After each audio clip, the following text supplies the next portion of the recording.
Introduction to Taylor Polynomials. We're going to start by doing a little bit of a graphical analysis.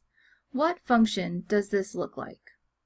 Well, since it passes through the origin and it's linear, it looks a lot like the function y equals x. It turns out that that last graph was actually really zoomed in. So if we zoom out, what function does this look like after all?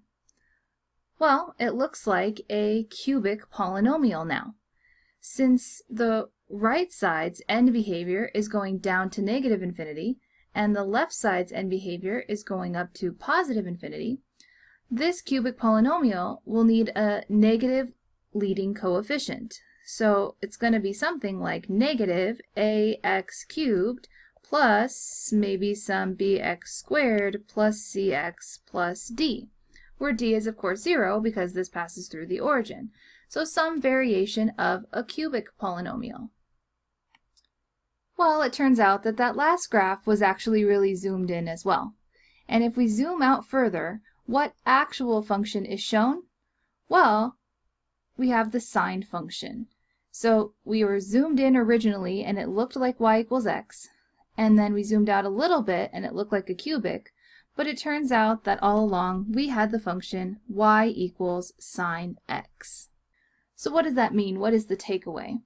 Well, we already know how to find linear approximations for a function.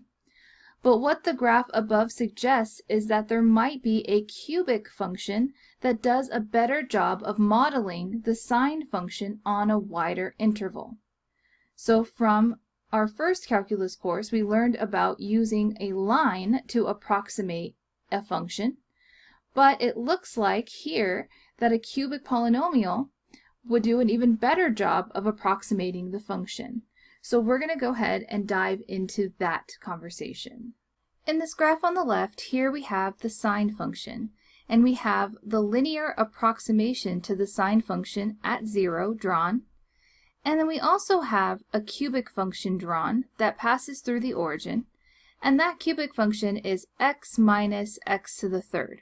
So what I want you to start to observe is that near 0, these three functions appear to be the same function.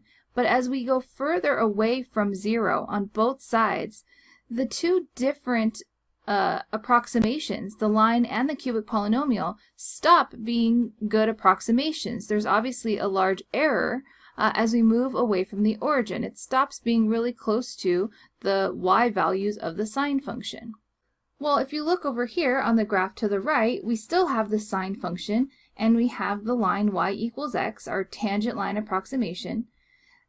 And we still have a cubic polynomial, but we've slightly tweaked the coefficient in front of x cubed. So now we have x minus 1 over 6x to the third.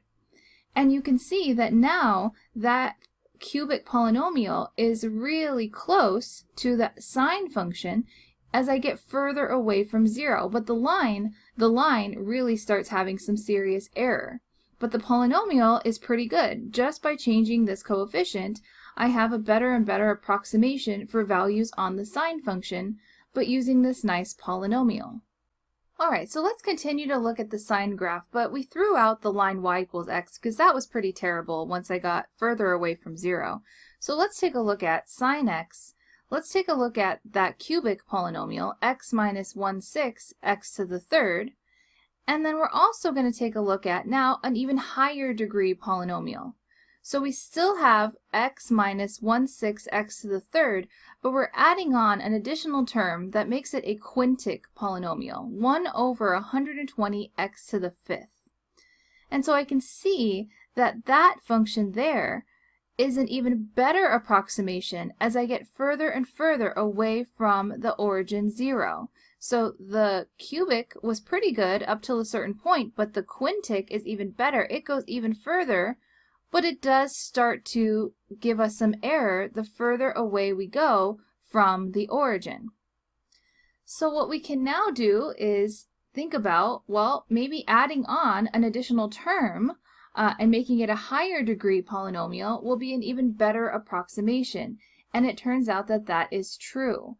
So here we have a degree 7 polynomial, And that's going to give us an even better approximation the further that we go out. It turns out that these coefficients and these exponents, they aren't random. So it turns out that sine x is approximately x minus x to the third over 3 factorial plus x to the fifth over 5 factorial, and this alternating pattern continues of the sine and the exponents and the factorials to have this general form. So here we have the negative 1 to the n means they alternate. X to the 2n plus 1 means that we're going to have odd powers of x, and we're going to divide by those odd powers and have each be a factorial. And this is going to be true for all values of x on the interval from negative infinity to infinity. So the sine function can be approximated by polynomials, which is a great thing because a sine function is a transcendental function. It's hard to plug values into sine that aren't just really nice radian values like pi over 3. But we can plug any number into a polynomial, and that work is a lot easier. So we're soon going to see how this polynomial was determined using derivatives. Before we go any further, we're going to emphasize the main idea.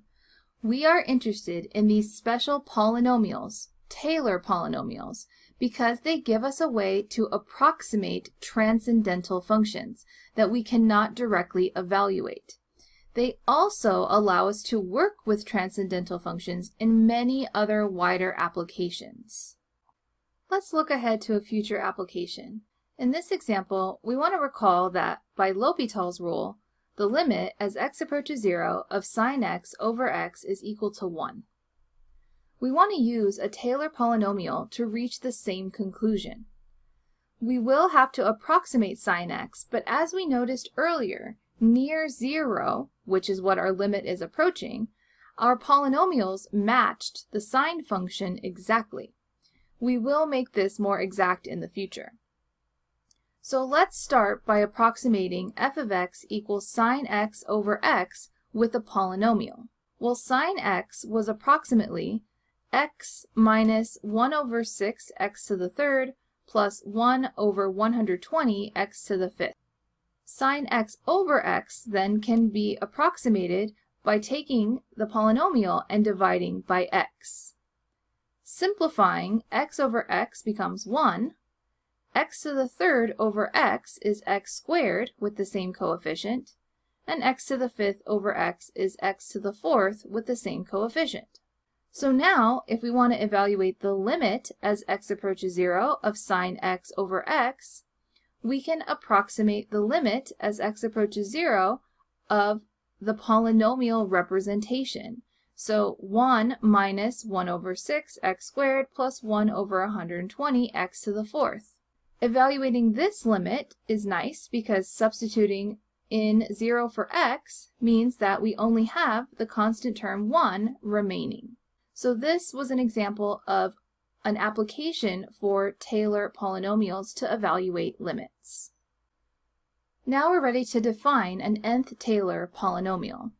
The nth Taylor polynomial of some function f of x centered at x equals a is the polynomial t sub n of x is equal to f of a plus f prime of a over 1 factorial x minus a, and this is to the first power, plus f double prime of a over 2 factorial times x minus a squared, plus the third derivative of f at a over 3 factorial x minus a to the third, plus, and this would go all the way up to the nth derivative at a over n factorial times x minus a to the n.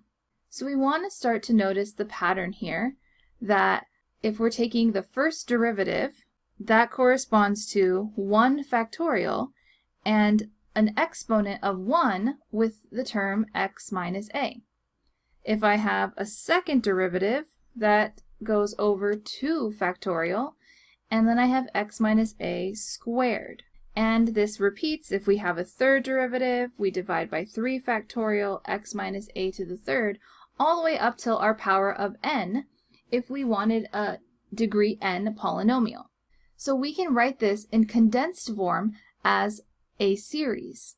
So this series would go from I equals 0 to n, and we're taking the ith derivative at a over I factorial x minus a to the I. So we'd start at 0 because that's going to give us this first term, just f of a, and we're going to end at n, which is going to give us our nth term. Where all of these higher derivatives, they have to exist in some interval around x equals a, because that is the center. We say that n is the order of the Taylor polynomial, and if a is 0, which is the center, so if the center is 0, then t sub n of x is called the nth Maclaurin polynomial. Here are a few expanded Taylor polynomials centered at x equals a. The Taylor polynomial of order 0 is just f of a. The Taylor polynomial of order 1, or the first order Taylor polynomial, is f of a plus f prime of a times x minus a. The second order Taylor polynomial is f of a plus f prime of a x minus a plus f double prime of a over 2 factorial x minus a squared. And if we look at a third order Taylor polynomial, we have all the same first 3 terms plus the third derivative of f at a over 3 factorial x minus a to the third. So what I want you to notice is that a first order Taylor polynomial is really just the linear approximation, or the tangent line at x equals a. So we called that the linearization, the linear approximation or tangent line. So that's f of a plus f prime of a times x minus a. So really this is just the point slope form of a line. So this is like my slope m, and this is x minus x1, and this value is our y1 value. The Taylor polynomial of order 1, or the first order Taylor polynomial, is really just a linear approximation, which we use to approximate functions. So now we're just extending that idea by creating a higher degree polynomial called a Taylor polynomial. So in this introductory section on Taylor polynomials, let's go ahead and stop to think about observations so far about Taylor polynomials. First, they match the function perfectly at the center x equals a. They lose accuracy as we move away from the center, but they gain accuracy as we add more terms to the polynomial. Let's end with some motivating questions to fuel what we're going to do going forward. Number 1, is there a systematic way to come up with the coefficients of a Taylor polynomial for a given function? Number 2, how good are Taylor polynomials? What is the error between a Taylor polynomial and the original function? Number 3, can we extend the interval on which the Taylor polynomial is a good fit? And finally, if we use infinitely many terms, can we match the function exactly?